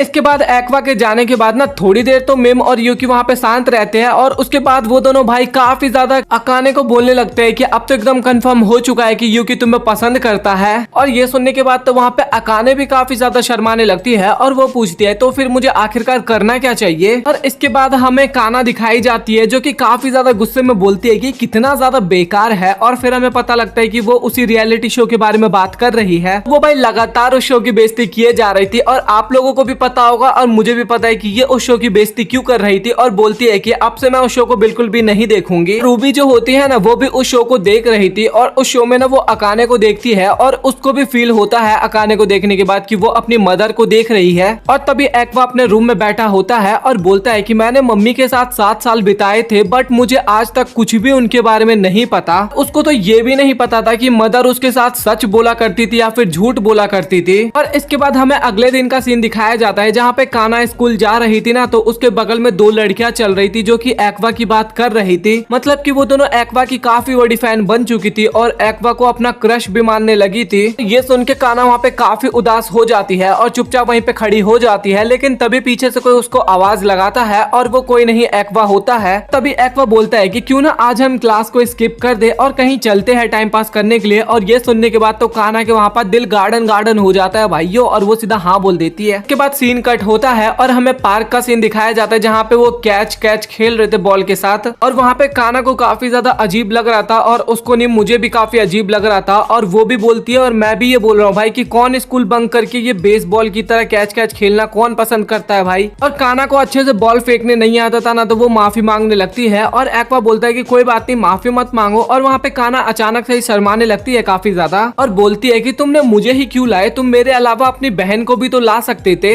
और तभी एक्वा बोलता है कि तुम पागल हो क्या, कौन भाई अपनी बहन को स्कूल बंक करवाता है। और तभी काना बोलती है कि अच्छा अपनी बहन नहीं तो तुमने डेटिंग शो से किसी को क्यों नहीं बुलाया, वो तो तुम्हारे काफी ज्यादा क्लोज है। अभी एक्वा बोलता है कि हाँ वो लोग काफी ज्यादा क्लोज है बट वो लोग एक जॉब की तरह उसको कर रहे हैं और मुझे वैसे भी उनके साथ नहीं टाइम स्पेंड करना था। और वैसे भी देखा जाए तो मेरे आसपास इतने ज्यादा भी लोग नहीं है जिनके साथ मैं खुल के बात कर सकूं। और ये सुन के वहाँ पे काना काफी ज्यादा शर्माने लगती है और वो पूछती है कि तुम्हारा जो डेटिंग शो है उसकी शूटिंग कब खत्म होने वाली है। और एक्वा भी बोलता है कि हाँ वो बहुत जल्द खत्म होने वाला है। और तभी काना बताती है कि जो तुम्हारे शो में यूकी है ना वो सबसे ज्यादा पॉपुलर हो रखी है। और तभी काना बोलती है कि एक क्वेश्चन मुझे तुम्हें काफी टाइम से पूछना था बट मैं वो कभी भी नहीं पूछ पाई। और वो डरते हुए बोलती है कि क्या तुम्हें लड़के पसंद है। और ये सुनते ही एक्वा जो होता है ना वो काफी तेज बॉल फेंकता है और काना वहाँ पे काफी ज्यादा डर चुकी थी बट वो कैच कर लेती है। और तभी एक्वा बताने लगता है जो ज्यादा फैशन करने वाली लड़की है ना मुझे उस टाइप की लड़की पसंद नहीं है, मुझे ओल्डेस्ट लड़की ही ज्यादा पसंद है जिनका पुराना व्यवहार है। और इसके बाद जो काना होती है ना वो वहाँ पे खांसी करने लगती है और ये दिखाने लगती है कि मैं तुम्हारी सीनियर हूँ और तुमसे काफी ज्यादा बड़ी भी हूँ। और तभी काना को याद आ जाता है कि अकाने भी तो 2nd ईयर में है। और ये सुनने के बाद तो भाई उसका दिल ही टूट जाता है और वहाँ पे वो डिप्रेशन में ही जाने वाली होती है। तभी एक्वा बोलता है कि काना तुम्हारा शुक्रिया क्योंकि तुम्हारे वजह से मुझे पता लग गया कि अकाने को लेके मेरे दिल में कुछ वो वाली फीलिंग्स नहीं है और बस मैं आई का इल्यूजन देख रहा था अकाने के थ्रू, इस कारण मुझे अकाने उस टाइम पे पसंद आई थी।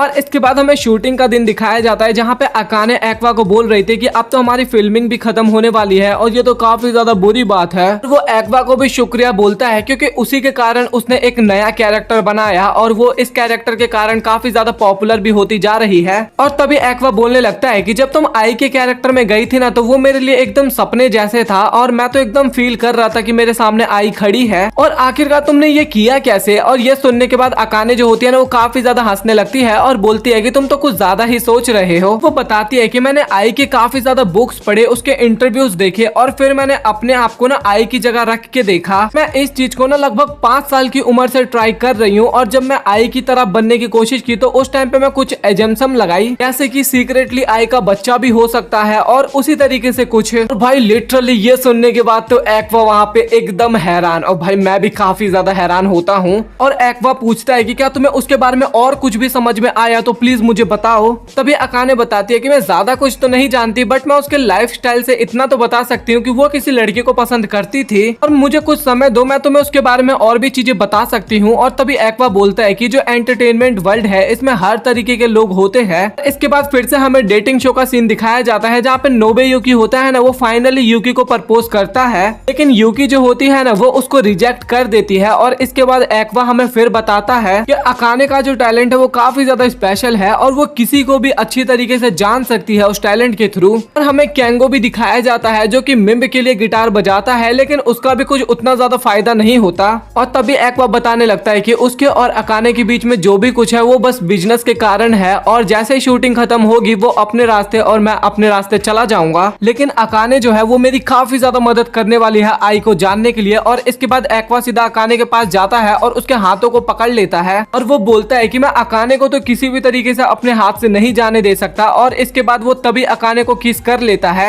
और ये देखने के बाद काफी सारे लोग वहाँ पे काफी ज्यादा हैरान होते हैं और कुछ लोग तो काफी ज्यादा खुश भी होते हैं। और वहाँ पे अकाने को भी काफी ज्यादा खुशी होती है। और इसी के साथ फाइनली डेटिंग शो का हो जाता है शूटिंग खत्म, मतलब कि शो हो जाता है खत्म। और वहाँ पे काना जो होती है ना भाई, वो ये शो देख के तो भाई एकदम ही टूट सी जाती है और वो एक्वा को काफी ज्यादा बुरा भला भी बोलती है और अपने आप को तो मर जाने के लिए भी बोलती है। और इसके बाद हमें सभी लोग ना पार्टी करते हुए दिखाए जाते हैं क्योंकि वो डेटिंग शो काफी बढ़िया गया था, मतलब कि सुपर हिट गया था एक तरह से। और हमें एक्वा दिखाया जाता है जो कि मसाया के साथ होता है। मसाया बोलता है कि मैं काफी ज्यादा खुश हूँ कि मैंने तुम्हें इस शो के लिए चूज किया क्योंकि तुम्हारे कारण ये शो काफी ज्यादा हिट हुआ है। और वो बताने लगता है कि तुमने जो रॉ क्लिप को यूज किया था ना, इस कारण काफी ज्यादा प्रॉब्लम्स होने लगी थी और बात इतनी आगे तक पहुंच गई थी ना कि जो स्ट्रॉबेरी प्रोडक्शन है ना भाई, वो भी खतरे में आ चुका था इस कारण। तभी एक्वा बोलता है कि ऐसा कुछ भी नहीं होगा ना, और इस बात पे ना मसाया वहाँ पे काफी ज्यादा हंसता है। और तभी एक्वा बताने लगता है कि ये कॉन्ट्रैक्ट में लिखा था कि हम बिहाइंड द सीन अपलोड कर सकते हैं और इसीलिए हमने वो ऑफिशियल पेज पे अपलोड किया था। तभी मसाया बताता है कि तुम काफी ज्यादा शाणे हो और हम आई के बारे में सुशी खाते टाइम आराम से बैठ के बात करेंगे। और मसाया वहाँ से जाता है ना, तभी यूकी और नोबे यूकी आता है और वो दोनों बोलते हैं कि भाई तू इतनी जल्दी कहाँ कल्टी खा रहा है, मतलब कि एक्वा को, तुझे तो यहाँ से नहीं जाने देंगे हम। फिर हमें एक्वा और अकाने एक साथ बैठे हुए नजर आते हैं और तभी अकाने पूछती है कि अब हमें क्या करना है, और वहाँ पे एक्वा कुछ भी नहीं बोलता।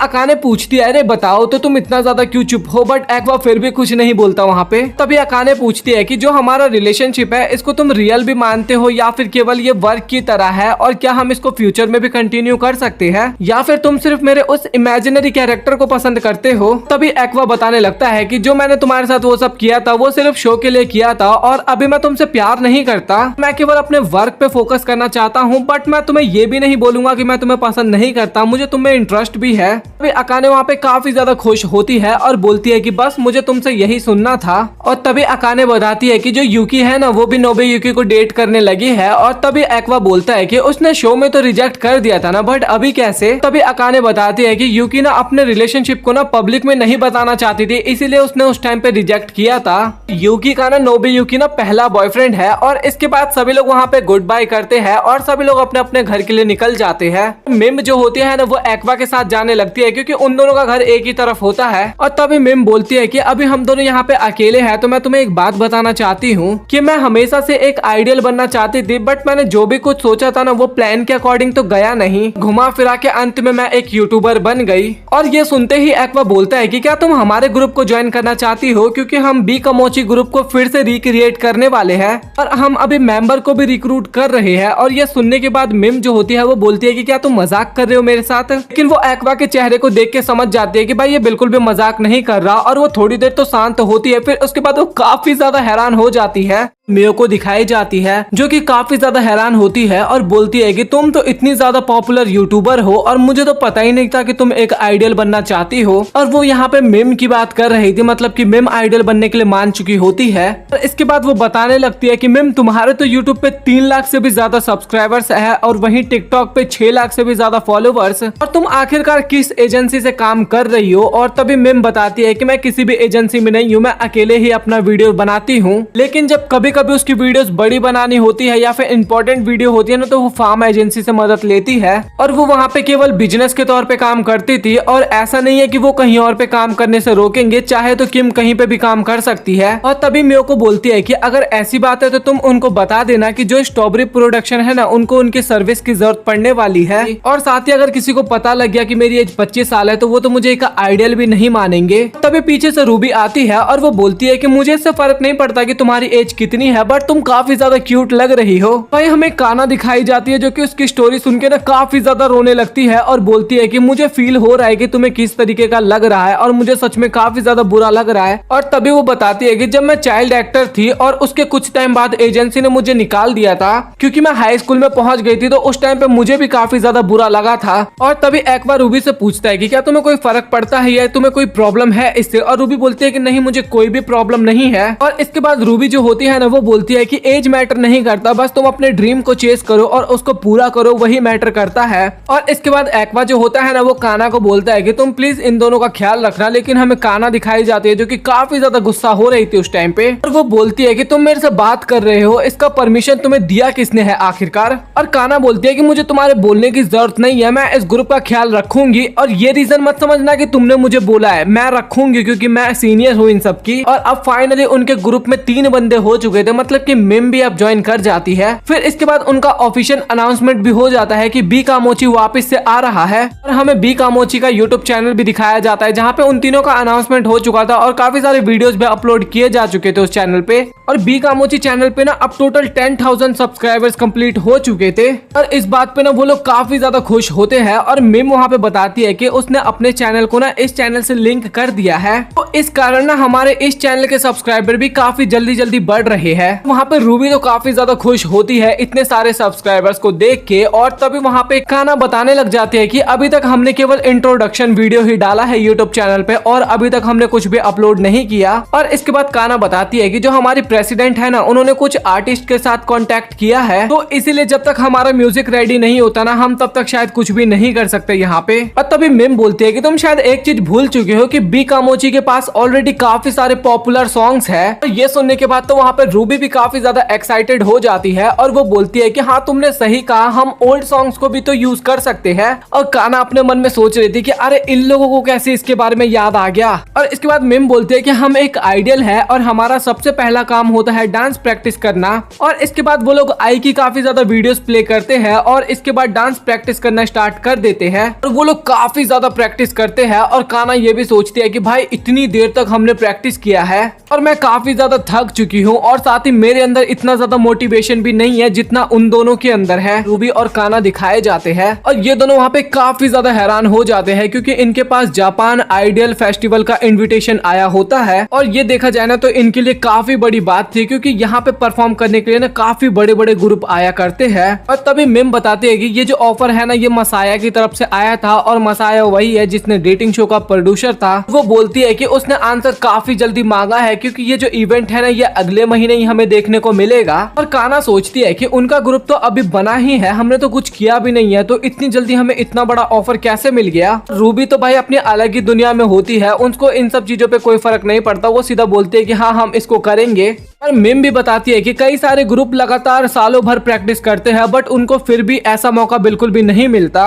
और हमें ये मौका काफी जल्दी मिल गया है, तो मेरे हिसाब से तो हमें इसको बिल्कुल भी रिजेक्ट नहीं करना चाहिए। और ये सब सुनने के बाद वहाँ पे काना को करने का तो मन नहीं था बट फिर भी वो हाँ बोल देती है। और इसके बाद आता है सबसे मेन लड़ाई के बीच में कौन खड़ा होगा, मतलब कि मेन लड़की कौन बनेगी, ग्रुप की मेन जो सबसे सेंटर में खड़ी होती है। और काना बोलती है कि मुझे इससे फर्क नहीं पड़ता, मैं कहीं पे भी खड़ी हो जाऊंगी, लेकिन रूबी और मिम जो होते हैं ना भाई वो दोनों तो इसके लिए लड़ने वाले थे क्योंकि जो सेंटर गर्ल होती है ना वो सबसे मेन होती है। और आपको भी पता है कि आई भी सेंटर में ही खड़ी हुआ करती थी। और सेंटर गर्ल जो होती है ना वो काफी ज्यादा इंपॉर्टेंट प्ले करती है क्योंकि उसको डांसिंग भी अच्छी आनी चाहिए, सिंगिंग भी अच्छी आनी चाहिए और साथ ही वो सुंदर भी होनी चाहिए। तभी काना बोलती है कि अच्छा तुमने डिसाइड किया कि तुम दोनों में से किसको करना है। और तभी रूबी और मिम जो होते हैं ना वो दोनों अपनी तरफ हाथ करते हुए पता है क्या बोलते हैं, ऐसा नहीं है कि मुझे करना है, अगर तुम्हें करना है तो तुम ये कर लो, बट भाई दोनों को मन तो था मैं ही करूंगी। और तभी फिर उसके बाद वो दोनों डिसाइड करते हैं कि हमें ये रोल ना काना को ही पहले देना चाहिए क्योंकि काना तो सिंगिंग में भी काफी ज्यादा अच्छी है। और काना वहाँ पे काफी शर्माते हुए बोलते हैं कि प्लीज मेरे उन गानों की बात मत करो यहाँ पे क्योंकि वो मेरी लाइफ के सबसे बुरे दिन थे। और तभी वो दोनों ना काना को गाना गाने के लिए बोलते हैं लेकिन काना बोलते हैं कि मैं तो बिल्कुल भी नहीं करने वाले, भूल जाओ। फिर इसके बाद वो दोनों डिसाइड करते हैं कि हम कैरियोके करेंगे और जो सबसे बढ़िया गाना गाएगा ना वो सेंटर बनेगा। और वो दोनों ना वहाँ पे काना को भी इनवाइट करते हैं लेकिन वहाँ पे काना मना कर देती है और बोलती है कि अगर वो सेंटर गर्ल बनेगी बनेगी ना तो उनके कोई भी फैंस नहीं बनेंगे। और तभी रूबी बोलती है कि तुम ऐसा क्यों बोल रही हो। वो स्टार्टिंग में तो उसके क्वेश्चन को इग्नोर करती है, लेकिन फिर काना बताती है कि रूबी तुम काफी ज्यादा क्यूट हो और मिम जो है वो भी काफी ज्यादा क्यूट है,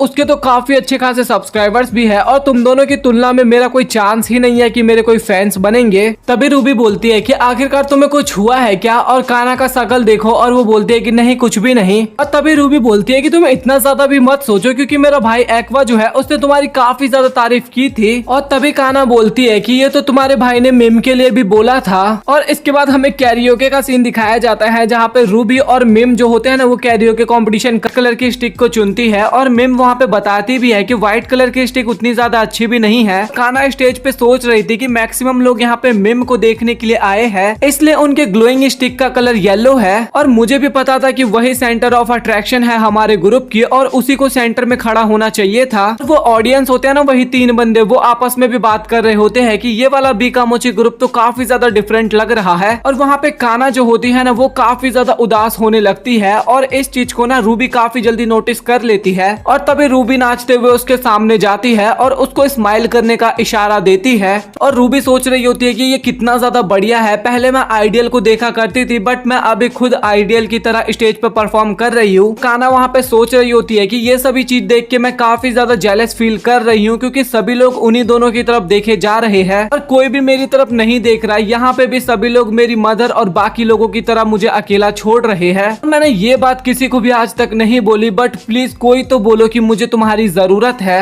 और अगर मैं ये किसी के मुंह से सुन लूँ ना तो मैं उसके लिए मरते दम तक काम करती रहूंगी। तभी काना को वहाँ पे एक व्हाइट ग्लो स्टिक दिखाई देता है, और वो एक्वा ने उठा रखा था, और उसके हाथ में बाकी के भी दोनों स्टिक होते हैं। इसके बाद एक्वा जो होता है ना वो वही पैटर्न बनाने लग जाता है, स्टाइल मारने लगता है जो कि उसने बचपन में मारा था एपिसोड नंबर 1 के अंदर। और वो देखने के बाद लिटरली वहाँ पे काना को काफी ज्यादा हंसी आता है, बट वो उस हंसी को कंट्रोल करती है। और इसके बाद काना जो होती है ना वो भी काफी ज्यादा खुश हो जाती है, और अब उसने डिसाइड कर लिया था कि अब वो केवल एक्वा से ही प्यार करेगी और उसके अलावा और किसी भी लड़के को नहीं देखेगी। और मैं सिर्फ एक्वा के लिए ही एक आइडल और एक स्टार बनूंगी, मतलब कि सिर्फ उसी की एक स्टार बनूंगी। और उनका कॉन्सर्ट बहुत ही ज्यादा अच्छा जाता है। एक्वा भी ये देख के काफी ज्यादा हैरान होता है, यहाँ तक कि एक्वा ही नहीं बाकी के ऑडियंस जो भी होते हैं ना, जो बाकी के ऑडियंस होते हैं ना वो लोग भी उनके फैन बनने लगते हैं, इतना बढ़िया परफॉर्मेंस होता है जो। और इसके बाद सीन शिफ्ट होता है और हमें दिखाया जाता है कि जो कॉन्सर्ट होता है ना वो खत्म हो चुका होता है, और इसके बाद वो सभी लोग घर जा रहे होते हैं, जहाँ पे रूबी इतनी ज्यादा थक चुकी थी कि वो कार में ही सो जाती है। और काना काफी ज्यादा शर्माते हुए एक्वा से पूछती है कि तुम्हें हमारा परफॉर्मेंस कैसा लगा, और एक्वा भी बोलता है कि फर्स्ट टाइम के हिसाब से तुम्हारा परफॉर्मेंस काफी अच्छा था।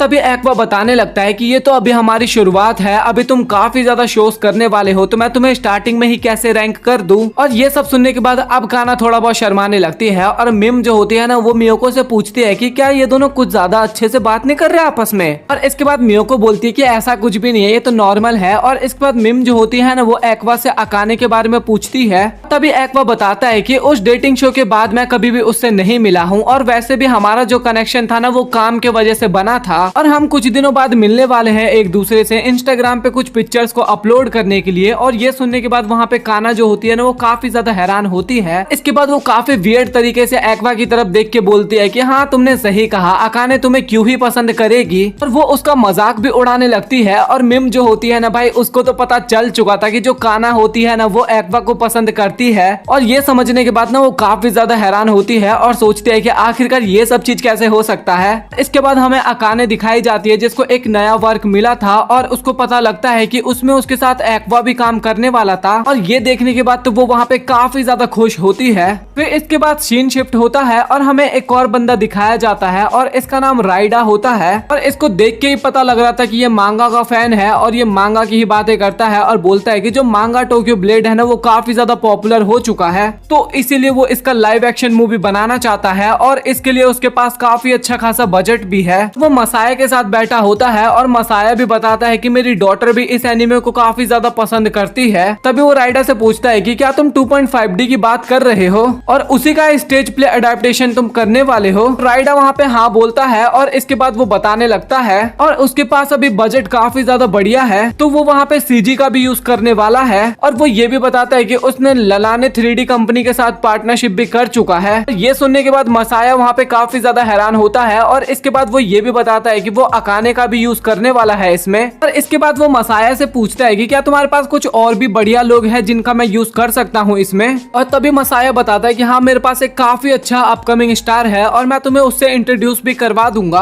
और उन दोनों के बीच में बहस चलती है कि मैं तुम्हारे पर एहसान कर रहा हूँ, और राइडा भी बोलता है कि मैं भी तो तुम्हारे बच्चे को फेमस करने में मदद कर रहा हूँ, तो मैं भी तो तुम्हारे ऊपर एहसान कर रहा हूँ। और भाई दोनों के बीच में ना यही क्लैश चल रहा होता है वहाँ पे, और उन दोनों के बीच का डील एकदम फिक्स हो जाता है। और इसके बाद सीन कट होता है और हमें एक्वा अकाने के साथ देखने को मिलता है। और इसके बाद वो दोनों फोटो क्लिक करके इंस्टाग्राम पे भी अपलोड करते हैं। फिर इसके बाद अकाने बोलती है कि मैं टोक्यो ब्लेड के बारे में तुमसे पूछना चाहूंगी कि मुझे तो उसमें काम करने का मौका मिला है, और क्या तुम्हें मिला है या फिर नहीं। और एक्वा बोलता है कि हाँ मुझे भी मिला है। और तभी अकाने पूछती है कि क्या तुम उसमें ज्वाइन करने वाले हो या फिर नहीं। और इसके बाद एक्वा जो होता है ना उसके दिमाग में आई की बातें याद आती है, और इसके बाद वो हाँ बोल देता है। और ये सुनने के बाद अकाने वहाँ पे काफी ज्यादा खुश होती है। और इसके बाद वो बताने लगती है कि स्टोरी में हम दोनों को एक कपल का रोल मिलने वाला है। जो कास्टर्स है ना उन्होंने ये जानबूझ के किया है क्योंकि उनको भी पता है कि हम एक रियल लाइफ कपल भी है। और इसके बाद वो दोनों ना बाकी की स्टोरीज के बारे में भी बात करने लगते हैं, और उन लोगों को डाउट होता है कि वो वाला कैरेक्टर कौन करने वाला है। तभी पीछे से आवाज आती है कि हाँ वो कैरेक्टर मैं प्ले करने वाली हूँ, और ये काना होती है। और वो बोलती है कि तुम उन सब चीजों को छोड़ो, बट तुम मुझे ये बताओ कि तुम ये क्या फालतू की चीजें अपने इंस्टाग्राम पे पोस्ट कर रहे हो। और अगर वो लोगों को याद ना दिलाए तो वो इसके बारे में भूल भी जाएंगे। और वो काफी सारी चीजों के बारे में उससे बात करने लगती है, और काना जो भी कुछ बोलती है ना अकाने को वो बिल्कुल भी ज्यादा अच्छा नहीं लगता। और इसके बाद वो काना से काफी गंदी तरीके से बात करने लगती है, और बोलती है कि मुझे तो लगा था कि तुमने एक्टिंग छोड़ दी है और एक आइडल बन चुकी हो। और वहीं काना पे बोल, और तभी अकाने बोलती है कि मुझे तो लगा था कि तुमने एक्टिंग छोड़ दी है और एक आइडल बन चुकी हो। और तभी काना भी बोलती है कि मैंने भी सुना है कि एक्टिंग में उतना ज्यादा पैसा नहीं मिलता है, इसलिए तुमने डेटिंग शो किया था,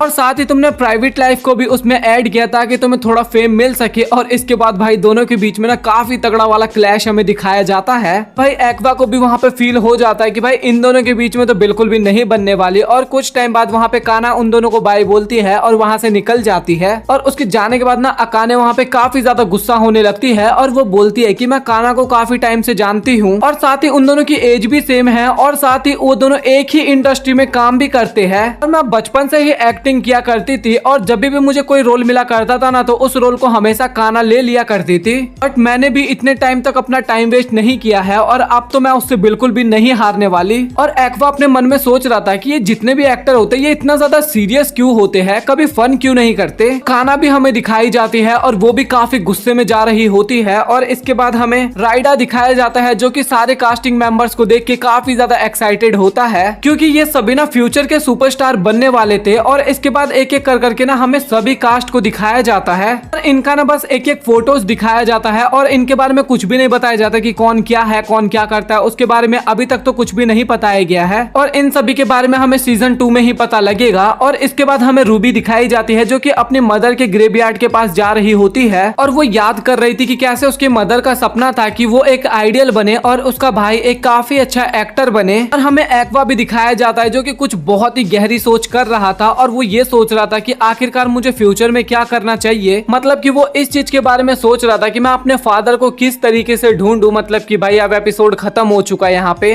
तो फाइनली इसी के साथ ओशिनोको का पहला सीजन होता है खत्म। तो आप लोग कमेंट सेक्शन में बताओ कि आप लोगों को ये एनिमे कैसा लगा, और मुझे तो ये एनिमे काफी ज्यादा बढ़िया लगा। और सबसे बेहतरीन बात तो ये है कि नेक्स्ट मंथ हमें इसका सीजन 2 भी देखने को मिलने वाला है। तो आप लोग वो भी कमेंट सेक्शन में बता देना कि मुझे इसका सीजन 2 कंटिन्यू करना चाहिए या फिर नहीं, और क्या एक्वा अपने मदर के कातिल को ढूंढ पाएगा या फिर अपने फादर को ढूंढ पाएगा। इन सब चीजों को जानने के लिए ना हमें सीजन 2 का वेट करना होगा। और अगर आप लोगों को इतना ज्यादा वेट नहीं करना ना तो आप लोग कमेंट सेक्शन में बता देना, नहीं तो मैं मांगा रीड करके उसको एक्सप्लेन करना स्टार्ट कर दूंगा। उसमें तो हमें पता ही लग जाएगा कि कौन है उसकी मदर का खूनी और साथ ही कौन है एक्वा के फादर। तो आप लोग का क्या ओपिनियन है कमेंट सेक्शन में बताना। और अगर आप लोगों को वीडियो पसंद आए तो वीडियो को लाइक कर देना, चैनल पे पहली बार आए तो सब्सक्राइब कर देना। मिलता है अगली वीडियो में, तब तक के लिए गुड बाय।